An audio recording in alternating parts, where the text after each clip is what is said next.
Hey, what's the deal, YouTube? It's your girl, Miss Honey.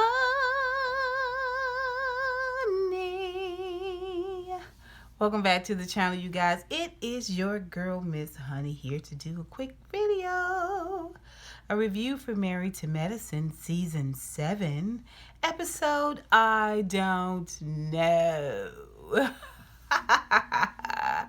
Listen, I'm packing for Cabo San Lucas. I'm so excited. I'm so stoked. Gonna do a quick review, recap, discussion, whatever, for Married to Medicine. I do not know what this episode is titled, but I will of course put that down below, which is right next to the subscribe button. If you're looking for a tribe, people who gonna do you right, gonna treat you with kindness, please hit that button. Sit a spell, stay a while. You're welcome. Okay, don't forget the notification bell. I'm not pushy. Okay, you want to know when I put videos out, because your girl is not out here filming teeth brushing and then getting in the car and then turning the curb and then parking the car and then walking inside. I don't do all that. It's cool for them to do it. I don't. You want that notification bell. Okay, I put a video out, I got something to say, you want to be there for that. All right, don't forget the thumbs up. That's like saying, hey, Miss Honey, I love it when y'all held me down with the thumbs up button. Don't forget to talk about this conversation down below. Now, I really want us to talk about this conversation, this whole thing with Scott and Contessa, because it's worrying me. It's getting on my nerves. Contessa was pushing my good nerves. She was overkill. I felt like she was feeling guilty. She was being kind of passive aggressive. I'm like, girl, just go to school. It just didn't seem like, it's just, I don't know. It seemed a little bit like she was being unreasonable with Scott. But now we find out it's a little bit more to the story. Okay? Which that's always the case. You just hope that little bit more is something that could salve the situation, heal the situation, or alleviate some pressure from the situation. But it just seems like with every new discovery, this thing kind of gets a little bit more serious. What is going on between them is really a sticky place. Now, they could not, to me, in my opinion, be in a better group of friends to be having marital issues, because the thing about this group of friends is that they want all the couples to be together. They want all the couples to try to work it out and stay together. So the advice they give each other is not go out there and set the world on fire, or screw him, or forget him, or it's not like that. It's like, you got to talk this out. You got to work this out. And that's good. When you got people that, even though they may get on your nerves and say things you don't like, or come off crazy, come off wrong, they not going to tell you to set your life on fire. They're not going to tell you to give up everything you've invested in terms of a marriage, a covenant relationship, and go out there in that world. You know what I'm saying? First of all, it's hard out here. It's hard out here for a pimp, for a hoe, a kitty cat, a dog, a house fly. It's hard out here in this world. If you ain't got nobody out here to look out for your back, to have your back, to look out for you, to hold you, to comfort you, it could be tough. It could be tough, and it could be lonely. Take it from somebody who knows. And I got a ton of people around me all the time, but it's nothing like having somebody that you had that connection with, that you had that intimacy with, that you can be naked with, you know what I'm saying, inside and out, right? So that's the one good thing Scott and Contessa have going for each other. The second really good thing they have going for each other is they seem like they really love each other. What is throwing me off altogether? Now, let me just give you a little background. They asking questions. They left off with asking questions last week, and it wasn't a good look for Scott and Contessa, because it kind of started in this wrong direction. Basically, Contessa has had it up to here, and it was throwing me off because Scott kept looking like a deer caught in headlights. When she would go off, when she and when I say go off, I mean go off script, not go off like you know what I'm saying, like you know, she's not like that per se, although I think she could. When she go off script, when she leave the reservation, when she off her Kool-Aid, you know what I'm saying, that Kool-Aid, she's starting to tell some stuff. She's starting to say some stuff. And I don't know if Scott is frozen, like, because he not used to her speaking her truth. Like he's saying that she can't be corralled. I don't know if he's like deer caught in headlights because this ain't what they do. Like, this is not what we do. This is not what we do. Like, what do I do here? What do I do? I'm not used to her talking back. I'm not used to her having her own voice in the situation and being so demonstrative about it. What do I do? I'm not sure if, you know, he is like, you don't talk about this outside of the family. You know what I'm saying? If this a game, like, he just looks kind of stunned, like he doesn't know what to do with what she, like, how do I'm not, you know what I mean? Maybe he's acutely aware of the fact that if he rages above her or retorts in a way that is at a higher anger meter or level than she is, how that's going to come across. He is a doctor. He's a bright person.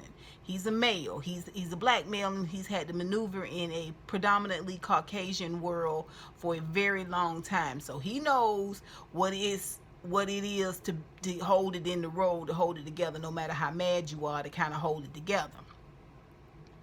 For time and a place, right? Time and a place. Because Contessa is saying he does yell. You know, that was one of the questions. Or that was an offshoot question of one of the questions. When your partner yells, and he was like, I hardly ever yell. She was like, you yell all the time. It just don't turn into an argument because I walk off. Okay? And the conversation keeps going on, and she gets up and she leaves. And it's all very calm when she gets up and she leaves, and Buffy goes after her. And when Buffy goes after her, she's just talking to her. She was like, girl, you gotta spit it out. Like, the way you doing it is it's not working with him. You gotta just call him on it. Call him on the stuff that you feel like it's not working. You're saying that because Contessa was like, he's changed jobs several times and never said a word to me about it. When she go to talk to Buffy, she goes ahead and lets out the truth, which is she was in the service and they was traveling. You know, they would be in one place for a few years, and then they would be in another place for a few years. When she got pregnant with her son, her second born, he decided, they got to Atlanta, he didn't want to move no more. He didn't want to go nowhere, so she got out of the service. Okay, because you know they want you to travel. She got out of service even though she didn't want to get out of the service. Okay? Couple that with the fact that he does whatever he wants to do, and she's supposed to. These are the things you have to think about, though, when you have a family, when you want to have a family, you want to have a husband.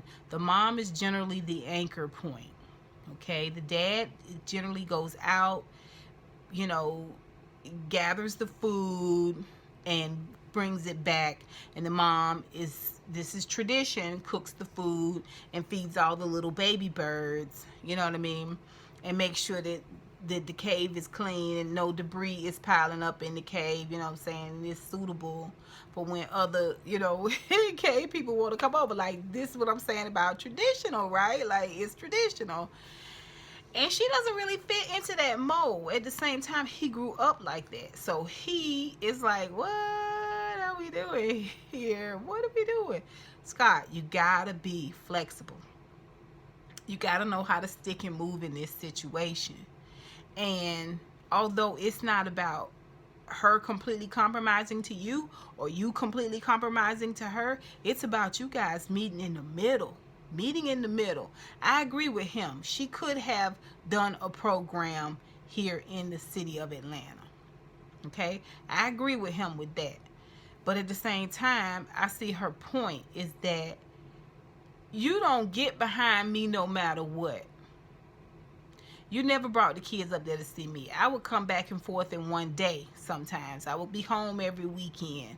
And next week, it's going to come out that maybe he has said something to the kids that have led them to feel a type of way about the fact that Contessa's not there. Now, he seems like he's unequivocally denying that fact. But I will say this. Sometimes you can say things and not remember that you said them, because it's coming from this place deep down inside where it just come out. It come out in a grumble. It come out in a smart quip, that type of thing. Case in point, I'm pissed with the fact that my sister has not come home at all this year for Mother's Day. Like, I just don't get it. I don't understand why she doesn't make the time to come up here and see her family, because we always go down there.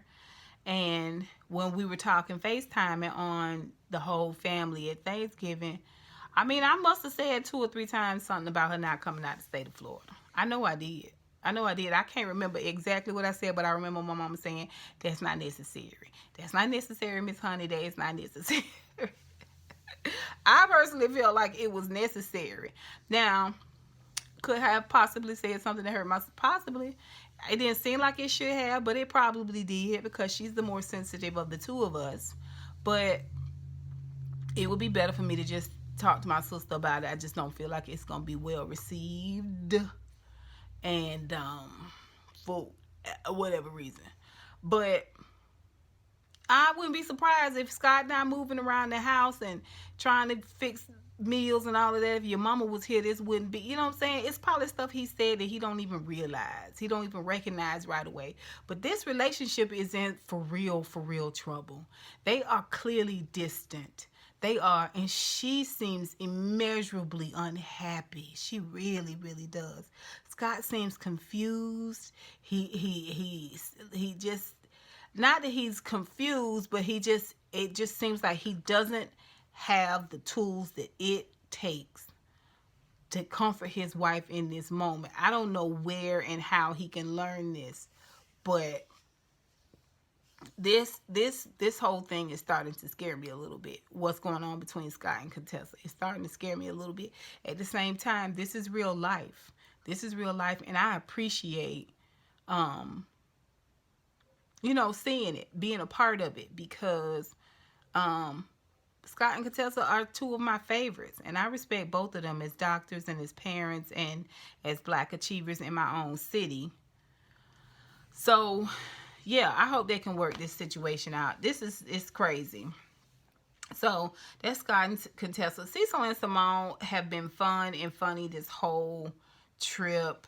I mean, considering where they came from, with all the questions they've had, it has all been a part of their life. Cecil took a $22,000 or $32,000 to open a business that did not succeed. So they basically, that money was a wash.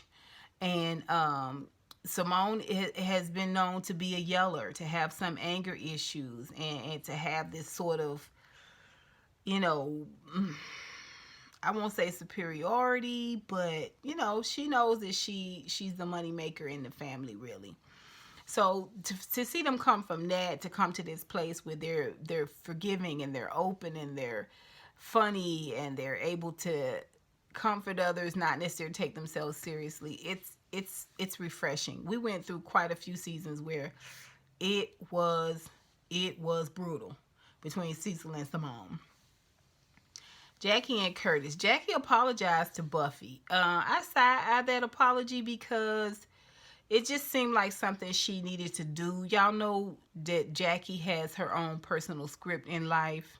And I think in order for her to sort of not nullify, what's the word? Neutralize. In order for her to kind of neutralize the acid that she put out there, that's not a good look for her. She don't want that. That's not a part of her program. Okay, that's not the feather she wanted her cap. Y'all know Jackie is ambitious. She's an overachiever, and she's all about the aesthetics of it, the look of it. And she's not finna come across as this snappy, mean person that's tell other folk business and then can't apologize for it. I think that's the whole reason why Jackie apologized. I do, honestly. I don't think, I think Buffy rubbed her wrong. She don't have enough invested in Buffy, and Buffy don't have enough invested in her. She has never, ever really liked Mariah. She has tolerated Mariah. She has dealt with Mariah, but she has never really liked Mariah. Jackie is not the kind of person that once she don't like you, that she gonna always be, cordial, cool, all of that, but you will never be invited to the dinner party. Oh, y'all better hope Jackie ain't in charge of the gate at heaven, honey, because there's a lot of y'all that will not get in. Jackie gonna look down that long, slender nose, baby, and let y'all have it. Curtis, through this whole episode, stayed on the outskirts. Curtis has been snipped. Okay, he knows his place. He don't want no trouble. When they went to the gentleman's club later on in this episode, Curtis was so far off camera. I mean, they had to be like over pan over to Curtis. All the guys over here, Curtis was like over there. I was like, yeah, Curtis, go, you better hurry up and so they can get this your bedroom finished. Get this house finished. Okay. Curtis say, I'm a regular guy now. I'm a regular loving. And they was talking about threesomes. Have you ever had a threesome? And Curtis was like, me, Jackie, and the laptop.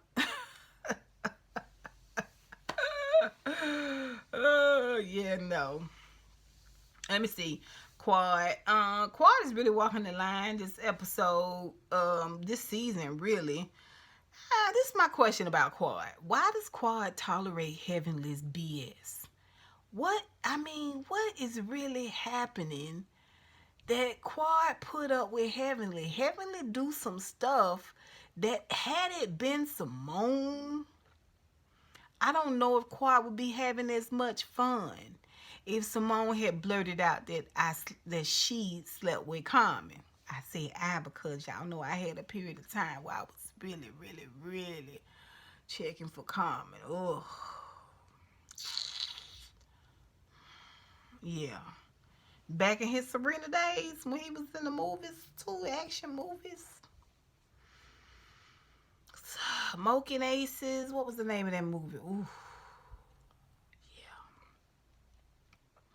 Yeah. She done told that Quad slept with him. Now the people say it ain't true, that she was joking and she was kidding. I don't believe she's kidding. I don't think she's kidding. That moment, that second where Quad had to decide how she was going to handle it.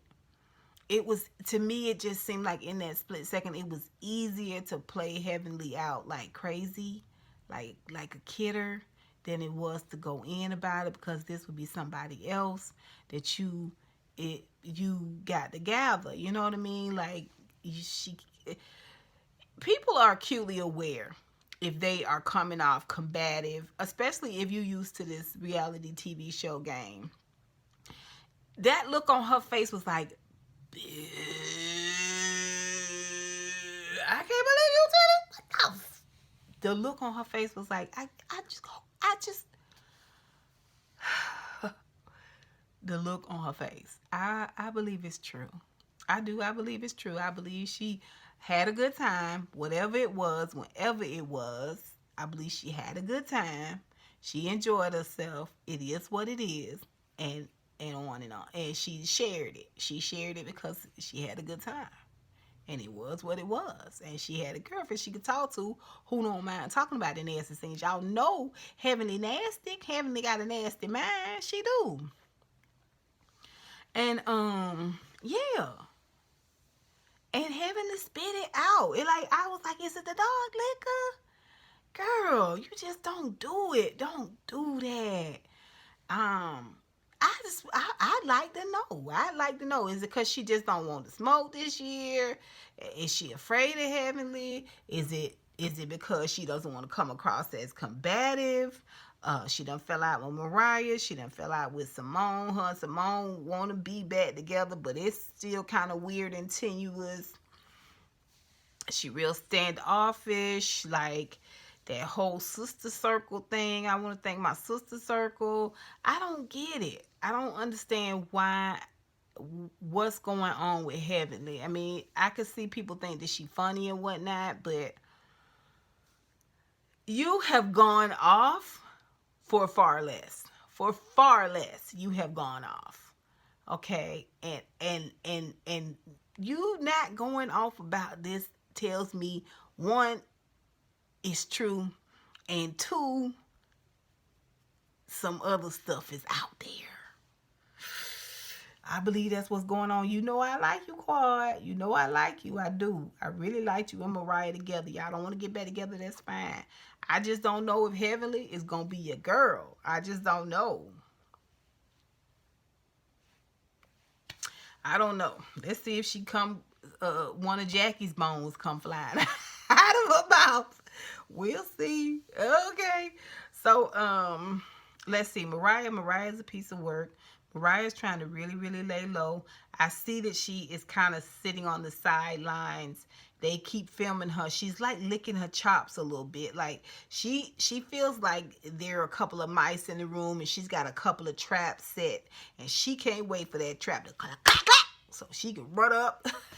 I got you. Aha. Like she's waiting for people to see. She's waiting for people to, she had this point where she was waiting for people to defend and waiting for people to stand by her. She realized that is never coming, okay? And she still got daggers out for Quad. And I feel like vice versa. I do. I feel like vice versa. I do. It's something to that. She came to the door in my brother-in-law's t-shirt. It's something to that. Oh well, you're this self-medicating individual type thing. It's something to that. The way they fight, it's more going on. And but you can visibly see Mariah waiting for that shoe to drop, for people to get it and turn against Quad. That's what she wanted. She wanted it to happen about her not going to the trip. That failed miserably. Toya tried to come in and back that up. That didn't work. And now you can see her sitting around in the circle because they gave Quad a living single like get together. It was really the men went out and the girls all came together, but they kind of attributed it to Quad. It was awkward. It wasn't meaningful. It was inauthentic. Gave her a battery operated boyfriend, a weird looking crown. Like you could tell it wasn't anything that was planned. It was just all sit around and Heavenly blurted out that she slept with Common. Like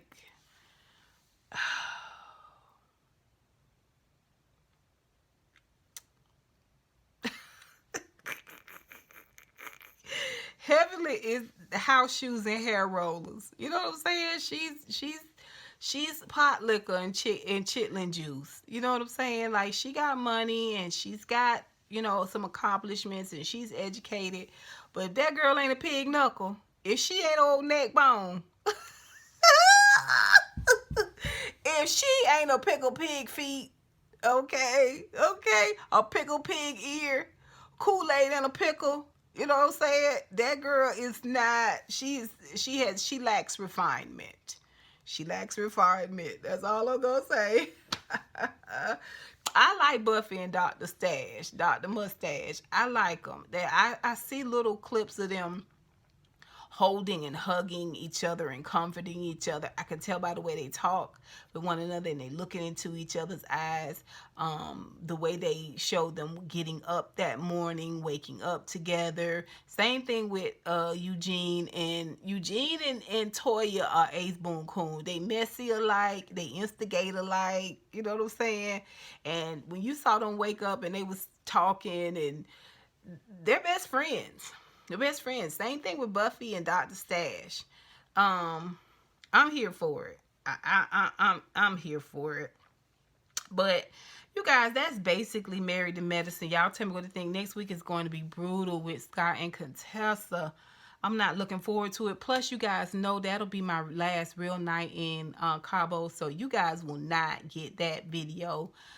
Maybe if I can watch it, if I can get it watched Monday morning before I get on the plane, maybe I can drop, you know, 2 quick videos. I probably will just spotlight conversations and not do like 20 minutes. Maybe try to keep it like 10 to 15 minutes for each review. We'll see, depending on the episode, depending on, you know what I'm saying, how dark my Betty Ford shades are, honey. Y'all see I got my Tina Turner Beyonce hair in. I knew all the ladies was going to be wearing braids and stuff down in Cabo San Lucas, and I was like, oh no, your girl's not going down there looking like everybody else. Your girl's not doing that. Okay. So yeah, ready for vacation.